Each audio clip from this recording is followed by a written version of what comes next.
Bom, gente, como foi falado anteriormente, agora chegou o momento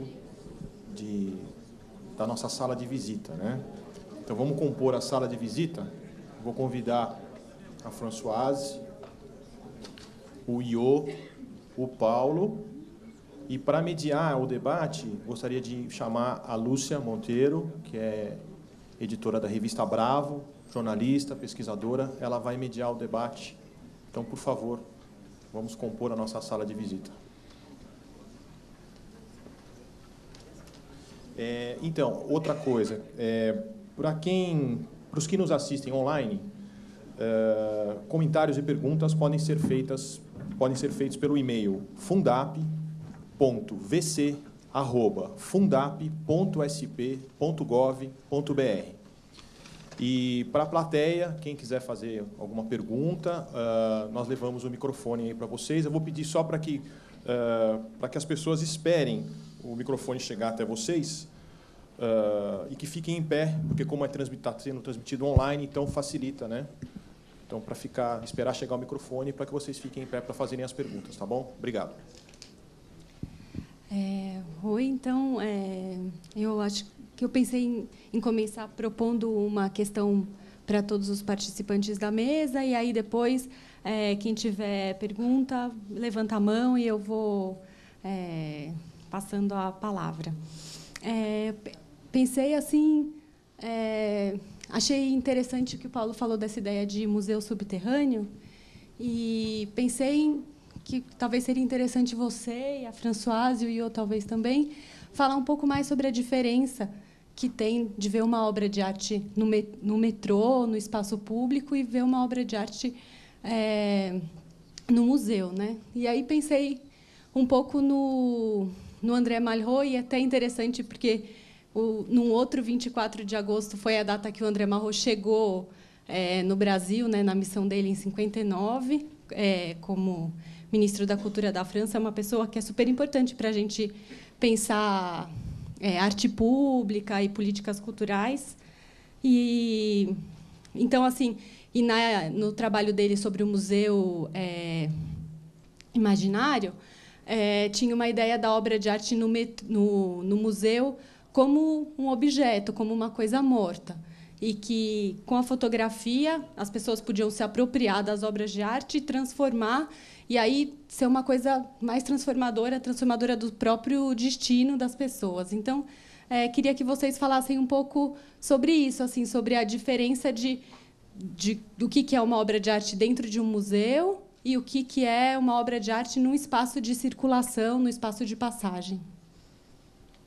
Françoise, talvez possa começar. Eu penso que essa ideia é bem interessante, porque já sei que o Paulo e eu temos uma ideia diferente. E, é bom, sim, com certeza. Mas você falou um número que é bem importante. Tem 4.400.000 pessoas que passam no metrô diariamente em São Paulo. Eu nunca vi na minha vida um museu, uma galeria com 4.400.000 pessoas que passam através dessa galeria, o museu. Aí, realmente, o número de pessoas faz a diferença. Faz também a diferença o fato que a pessoa já encontra, por acaso, uma obra de arte. Ao contrário de um museu, galeria, as pessoas vão lá de propósito. Essa faz toda a diferença também. E encontra, por acaso, uma coleção de arte que é bonita, encontra coisas que ele nem sabia que existia, nem conhece. Que, às vezes as pessoas sabem, mas a maioria, vamos dizer, encontra dessa maneira, encontra por acaso, caminhando. E essa peça de arte tem que se relacionar com essa pessoa. Eles têm que aumentar a visão do mundo. Eu penso que as pessoas que vão na galeria e nos museus já sabem o que eles vão encontrar, mesmo assim, cada vez é nova, cada vez é diferente. E realmente eu penso que isso é o papel também do metrô, a questão de o que é o metrô. O metrô, na origem, foi um papel só de movimentar as pessoas dentro de uma cidade. Agora, o papel do metrô é bem diferente. Ele, como o Iô explicou, é um papel cultural, porque eles têm um lugar certo, seguro, underground, com visitantes já são lá, ou viajantes já são. Existe, funciona. Acho que tem outro microfone aí, né? Sim, eu penso que o jogo é completamente diferente. Completamente diferente. Os atores não são os mesmos. Em arte tem uma liberdade. O artista é livre e o amador de arte é livre de amar ou de gostar ou de não gostar. Num espaço público, sob a responsabilidade de um operador, não é a mesma coisa. O presidente do metrô de São Paulo é o prefeito do metrô de São Paulo. O presidente do metrô de Paris é como o prefeito da cidade do metrô de Paris. E tudo o que acontece é sob a sua responsabilidade. Então, o que acontece no metrô? Milhares de pessoas diferentes que não se conhecem, que são no mesmo lugar, 4 pessoas por metro quadrado ou mais. Eu vi ontem, mais. No Japão, 8 por metro quadrado. Hein? Como dar prazer a essas pessoas? Fizemos uma grande pesquisa na RATP. É necessário de fazer qualquer coisa para essas pessoas? Pensamos, som, qualquer coisa a ver, odor, sim? Não, a conclusão foi nada. Nada. Só fazer qualquer coisa sobre o imaginário das pessoas. Porque se as pessoas, os passageiros, passam nesse espaço público difícil, mesmo se é seguro, bem feito, é difícil, é um momento difícil. Pessoas estão cansadas, têm problemas na cabeça, de onde eles vão, de onde eles vêm. Então, não é um momento aberto, como no museu, onde tem uma vontade de se abrir a qualquer coisa. Então, nessa situação, é muito importante para uma empresa de transporte de pegar a responsabilidade de fazer uma ambientação bem organizada, mas não obrigatória, naturalmente. Se uma pessoa não quer ter prazer, ok. Por exemplo, quando eu faço a conferência cada ano com grupos para apresentar a abóbora, esse detalhe, etc. Tem sempre 30 pessoas muito interessados, com óculos bem abertos, mas sempre eu encontro uma pessoa muito insatisfeito de ver outras pessoas satisfeitos. Mas por que eles são aqui satisfeitos? Porque eu não sou satisfeito. Então, a responsabilidade é interessante para uma empresa como o metrô de organizar tudo. Eu não falo também da publicidade, da sinalização, de outras coisas, porque a eficiência deste lugar que é o metrô é uma eficiência especial, como como dizer, uma rodovia tem milhares de pessoas que precisam passar e escolher o bom corredor sem erro. Então, a arte dentro desse sistema deve ser colocado, escolhido,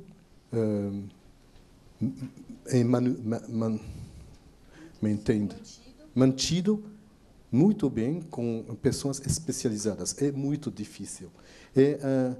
eu estava falando com outras pessoas que talvez tenham uma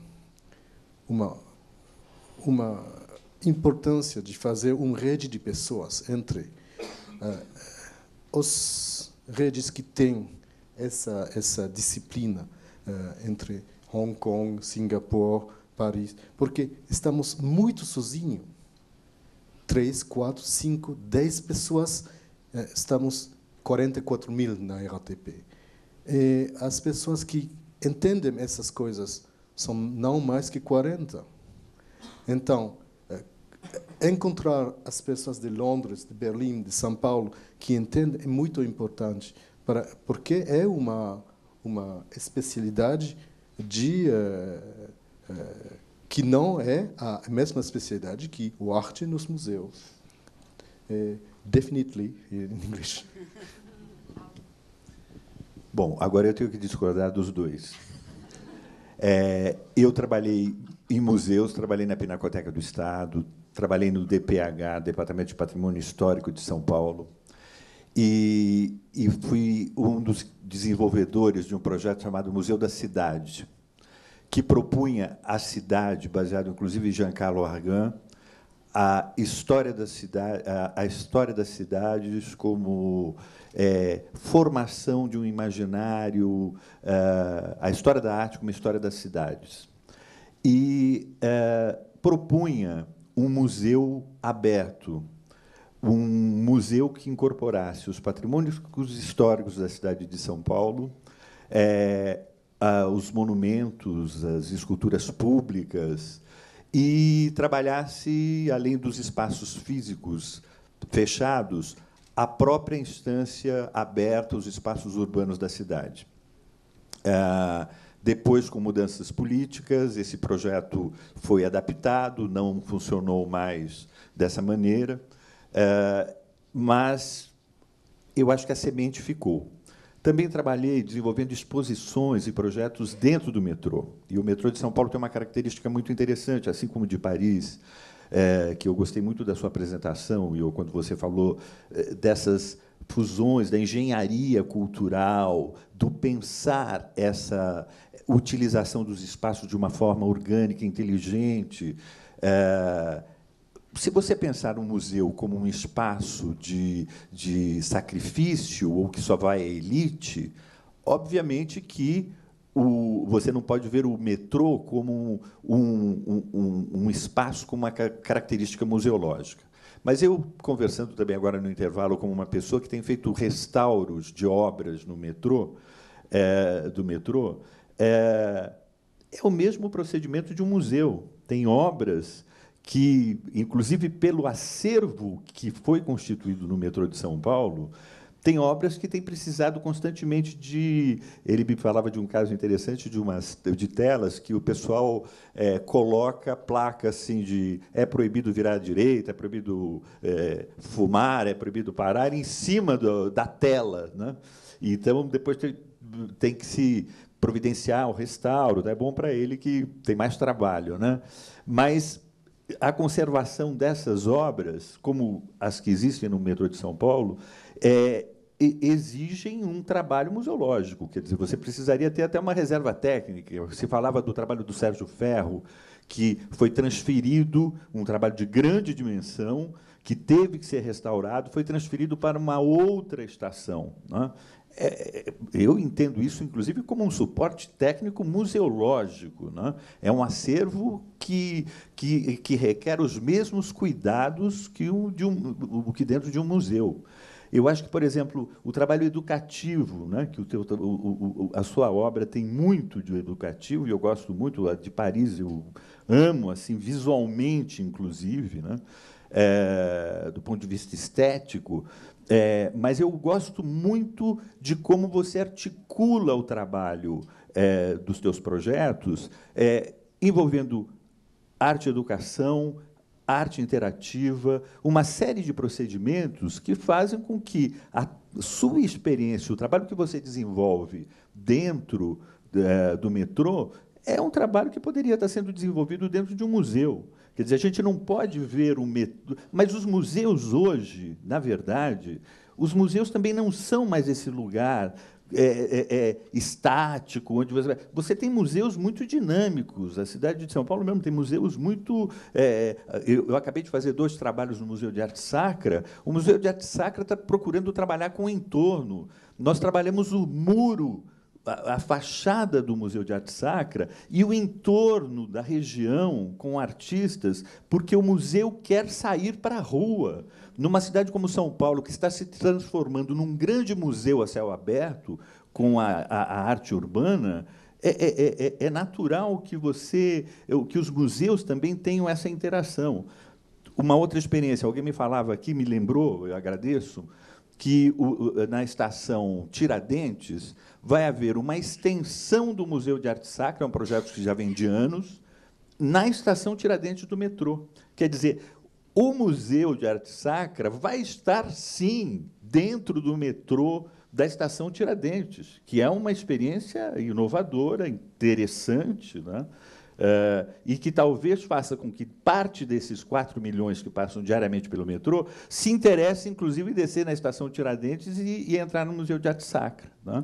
Então, eu acho que existe, sim, essa extensão e essa mistura de papéis. O museu, hoje, já não é aquele museu tradicional, como a gente via antigamente, e o metrô, os espaços dos metropolitanos no mundo estão se transformando. O Alberto, que estava aqui até agora há pouco, me passou um texto maravilhoso, um catatal, sobre hospitalidade no mundo. E se fala, tem um capítulo sobre os metrôs. Os metrôs hoje são lugares de retiro de mendigos, de andantes, de passeantes, mas de pessoas como eu, que, às vezes, eu pego o metrô para ir numa determinada estação para ver, por exemplo, o trabalho do Valdemar Zeidler, que está aqui, para ver o Sesquiate na Praça da Sé. Só ali na Sé você tem uma série de obras de grande impacto, né? É como se eu estivesse visitando um museu, não tem a menor diferença, sabe? Tem uma certa segurança, né? Em alguns casos, você pode ter cuidados. Eu acho, sim, que os cuidados, as experiências da museologia, da curadoria, deveriam se aliar, sim, ao que o Iô chamou de engenharia cultural, e haver, assim, um pouco mais de presença da cultura dentro desses espaços, e eu acho que teríamos, assim, uma experiência muito mais proveitosa para todos. É interessante isso também que o Iô falou, da especificidade da arte no metrô não poder ser uma arte muito agressiva, Eu né? queria falar um pouco sobre isso. A Radha Abramo, no primeiro livro sobre a arte no metrô de São Paulo, ela comenta, obra por obra, dizendo que algumas obras elas têm a seguinte característica: são obras em lugares de passagem rápida e que as pessoas não tem tempo para apreciar a obra. Em outros lugares, tem obras que requerem que você pare. Então, foram pensadas no metrô de São Paulo a situação, por exemplo, a obra da Françoise, eu não tinha contemplado e apreciado como gostaria, porque sempre que eu passo ali na estação Luz, eu passo apressado por ali, eu não tenho tempo de parar para apreciar, né? E é uma obra que tem muitos detalhes, tem muitos desenhos, tem especificidade também. Então, eu acho que isso caberia a essa engenharia, a esse cuidado adequado à arquitetura dos espaços, se pensar obras que não interfiram, que não ofereçam riscos, mas que se adequem a lugares de fluxo mais apressado, maior, menor, porque você tem espaços no metrô de São Paulo amplíssimos que poderiam absorver tranquilamente um site específico, um trabalho com fotografia digital, trabalhos com tecnologia, né? Sem prejudicar nem o fluxo das pessoas e permitir a quem quisesse apreciar a arte com com mais vagar. Mas eu tenho até uma curiosidade para perguntar para a Françoise, porque tem uma coisa que eu acho que nessas obras de arte que não podem ser agressivas e que as pessoas passam rapidamente assim, tem uma coisa que talvez seja até próxima com algumas questões da arte contemporânea e do minimalismo, que é assim, será que isso é uma obra de arte ou será que não é? Ou será que isso é uma propaganda? Então, para um artista assim, ter a sua obra vista ou não vista, ou que não saibam que foi você que fez, que a sua assinatura não esteja muito em evidência, como que é um sentimento para um artista assim de ter uma obra que ao mesmo tempo se mostra e ao mesmo tempo se esconde? Eu acho que também isso já desde concordo, já está presente no seu trabalho. Eu penso que não é uma questão de ego do artista, de se apresentar a seu próprio, e também de ter uma ideia, um objetivo de participar na construção de uma sociedade, de tudo da sociedade. E essa questão é por isso que eu acreditei muito no assunto que eu trato, que é os direitos humanos, também com a cultura e com a história de cada cidade onde eu trabalho, e para, em realidade, transformar um pedacinho de um metrô em um livro aberto para poder ser visto e lido pelas pessoas que passam, e também mais isso, pelos educadores e os professores das escolas secundárias, que podem ensinar com kit pedagógico que eu faço.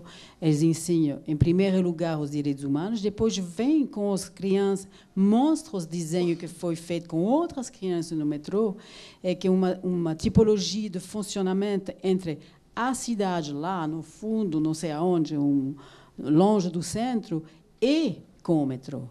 Porque isso funciona em Lisboa e também em Estocolmo. As escolas vêm na estação para dar uma aula da história. Porque a estação de metrô de Lisboa fala dos descobrimentos com 50 mapas que realmente contam essa história. Eles estudam isso na escola e faz parte do programa normal.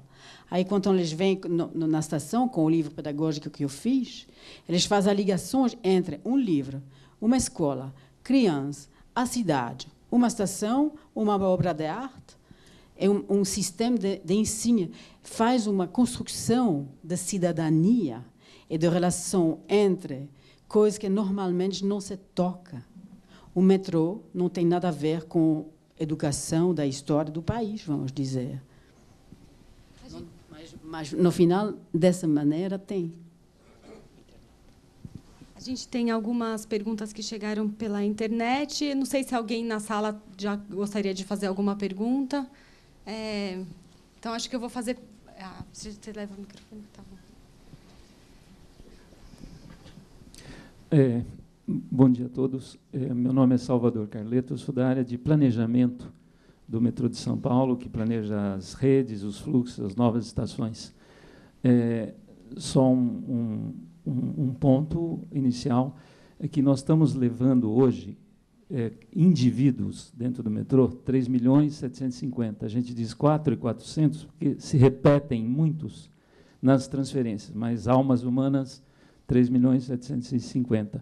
A minha questão é mais para a Françoise, que usou muito na sua exposição a palavra democracia, quer dizer, o processo democrático. Eu queria só colocar para vocês, se a gente quer realmente que essa estação se configure num espaço democrático, nós não teríamos que, no projeto, na arquitetura, na concepção da estação, fosse resultado de um processo democrático, onde entrassem a parte de arte, de comunicação, de merchandising do metrô, de espaços, dos vários espaços? Talvez o Iô também possa contribuir. Sim. Em realidade, é eu que ia dizer, porque eu penso que a RATP funciona exatamente com isso. Eu vou passar mais a palavra para ele, mesmo que você indicou para me responder, porque eu penso que a RATP funciona muito bem. Não sei se a RATP funciona bem. Eu posso ver todos os momentos que não funciona bem, mas é o meu trabalho. Eu posso dizer duas coisas. Quando fazemos a programação de uma nova estação, de uma nova linha, tem métodos que devem ser rigorosamente adotados. E é uma grande cultura multicultural. Porque um chefe de projeto, dizemos na França, um maître d'ouvrage. Eu não sei se tem uma palavra. Maître d'ouvrage. Um maître d'ouvrage é um diretor da companhia que tem a responsabilidade de conduzir um projeto do início até a fim, porque ele é diretor, ele não tem o tempo, ele faz a delegação do seu poder a um chefe de projeto. Então, mas esse maître d'ouvrage deve organizar todas as disciplinas. Se ele não pode, ele não é maître d'ouvrage. Eu conheço bem... Deve ser o diretor do projeto, não sei, né? Sim, eles são escolhidos porque ele pode falar muitas linguagens diferentes. Toda gente não pode. É transversal. Transversal, naturalmente. Então, essa coisa é o planejamento geral dos projetos, onde a parte da arte, mas antes da qualidade arquitetônica, da qualidade do design, deve ser tomado em conta muito rapidamente num projeto. Senão, desaparece. Eu não quero fazer críticas do metrô de São Paulo, que eu adoro, mas quando eu vi na Faria Lima, numa saída, Teodoro tem sabe, todos os cabos numa estação nova, eu pensei tinha um problema. Não é normal para um metrô novo de ser tinha um problema de planejamento. Não, quando tem esse tipo de problema, não pode a arte não pode ser colocado aqui, porque eu não sei se vocês vê o lugar que eu disse, tem um início de um corredor muito sim, bom. Então, projeto deve ser normalmente muito bem organizado. E depois, outro lado, um projeto cultural, se uma decisão vem de adicionar um projeto cultural a um projeto, esse tipo de decisão é frequente, porque os tempos de decisão não são os mesmos. Tem também uma método que dizemos muito simplesmente que tem quatro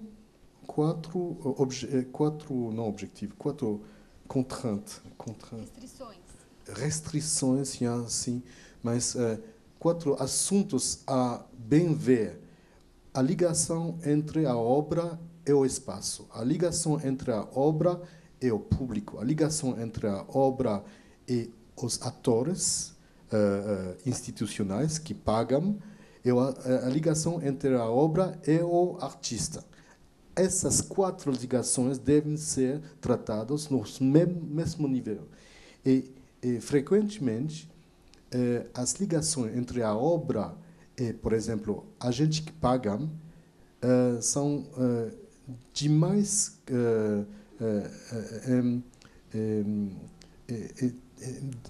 importantes. Por exemplo, a ligação entre a obra e o espaço e a obra e o público, para mim, é muito mais importante. Eu não disse que a ligação entre a obra e o artista não é importante. Se não é mantida, não é uma boa engenharia cultural. Mas, em muitos momentos, penso que, num estresse de um projeto, esquecemos um dos desses quatro atores. Então, eu não posso dizer mais porque necessito 1 hora. Mas penso que tem métodos para... Eu vi muitas vezes chefe de projeto dizendo: yo, ça va pas du tout. Não vai bem. Explica-me. Tinha erros muito básicos. Ele esqueci de falar com ele esqueci de trabalhar com ele. Se você esquece, naturalmente, ele não é contente, então faz problemas. Então, em project management, existe a palavra management, mais que projetos. Relações humanas. Bom, eu sou Nestor, sou lá da engenheiro, não sou versado em artes, mas queria dar um contraponto técnico, mais que uma pergunta, né? Eu sou da concepção do projeto civil, eu continuo o trabalho de Salvador. Ele imagina, planeja, a gente tenta pôr em pé e valorar, né? Mas eu gostei muito, inclusive, do seu puxão de orelha, e fiquei satisfeito porque nós, engenheiros de projetos, somos flaner profissionais, técnicos. Nós temos que ir lá avaliar o que houve, o que não houve, né? Então, fiquei satisfeito de saber que existe um outro tipo de flaner, que é um flaner artístico, não sei. É só aí, fiquei contente. Agora, quanto à parte do não lugar, o metrô não pode ser um não lugar, né? O metrô não pode ser um não lugar porque, como um aeroporto ou um shopping, mas ele tem que ser um lugar. Exatamente para você, como andou se perdendo nos nossos acessos, para ele identificar cada estação, cada acesso e sair rapidamente, né? É um fluxo, os 4 milhões, 3 milhões, aí não importa, são mais que um Uruguai por dia, né? E aí, quanto aos labirintos que você falou, aí também não podemos concordar, porque eu lembro, eu não estava no metrô nessa época, mas eu achei curioso, porque em pesquisas as pessoas que iriam usar o metrô, lá em 68, 69, ficavam com medo do buraco, né? Só parece que as pessoas que tinham tendência suicida que gostavam daquele aspecto, né? Mas o paulistano normal fala, não, eu tenho medo de ficar entrando em buraco, em caverna. E aí eu lembro que foi até importado um estudo anti-caverna do metrô, acho que, se não me engano, de Estocolmo, né? Que eles fizeram esse estudo, né? Que a pessoa fica com receio, estou debaixo da terra, estou numa caverna, então tem que ser espaços amplos. Então, realmente, a noção do labirinto fica meio fora, né? Depois eu gostei muito da palestra do Io. E aí só uma sugestão, que tem o grupo Committee, que na verdade quer dizer Commission of Metro, que pega metrô que tem algum benchmark no mundo. Nós temos, sim, em termos de não acidente, em alguns lugares, algumas linhas, 10,8 passageiros por metro quadrado, né, que é mais que Hong Kong, etc. E esse grupo de metrôs tem os principais metrôs do mundo, deve ter uns 15, sempre aumenta, né? E ele é gerenciado pela Universidade de Londres. É muito interessante. Então, essa união que você quer nesse aspecto, que eu acho que realmente esse benchmark, se podemos dizer assim, não existe. Então, mas fica aí o metrô é associado. É o grupo Comet? Comet? Depois a gente pode até escrever. Basicamente é isso. E para a Françoise, eu achei interessante o trabalho dela. Mas eu fiquei me perguntando, uma vez pego a criançada de Sapopema, que é longe demais, né? Por que não mostrar a vida deles antes de um transporte público eficiente, como metrô, monotrilho, não importa, e depois, né, as horas, que chegam a ser, no caso de Sapopema, talvez de 4 ou 5 horas por dia que eles têm a mais, ele, a família dele, para estudar, se divertirem, enfim, ficarem com os amigos, com a família, né? E aí, para chegar na Declaração dos Direitos Humanos, né? Mas eu não sei se você não tinha essa visão também, mas basicamente é isso aqui. Acho que eu vou aproveitar para a gente ganhar um pouco de tempo. Eu já vou falar as duas perguntas que chegaram pela internet do Jaime Scatena. Ele fez as duas perguntas. Então, uma baseada na abordagem do Museu Subterrâneo. Ele pergunta sobre a iniciativa do Tours Metrô, se tem um circuito voltado para as obras de arte já existentes no metrô. E a outra, ele pede mais informações sobre a continuação, né, desse painel da democracia que a Françoise está trabalhando na Estação da Luz. Sim, felizmente, nós continuamos a trabalhar e a terminar a estação. O que está visível hoje é 25% do projeto, mas não vou voltar no assunto do financiamento. é a chave da guerra, não é? Somos trabalhar no assunto agora para continuar. Pode acreditar. Está indo. Então, essa questão do turismo no metrô, não sei se tem alguém que quer falar sobre isso. Acho que ela já... Obrigado. Bom dia. O Turismo Metrô é um projeto muito interessante. Aos sábados e domingos, 5 roteiros diferentes. As pessoas vão até a estação Sé, se inscrevem, compram um bilhete e escolhem, no caso, compram os bilhetes e escolhem os seus roteiros, que pode ser pelo centro da cidade, pela Paulista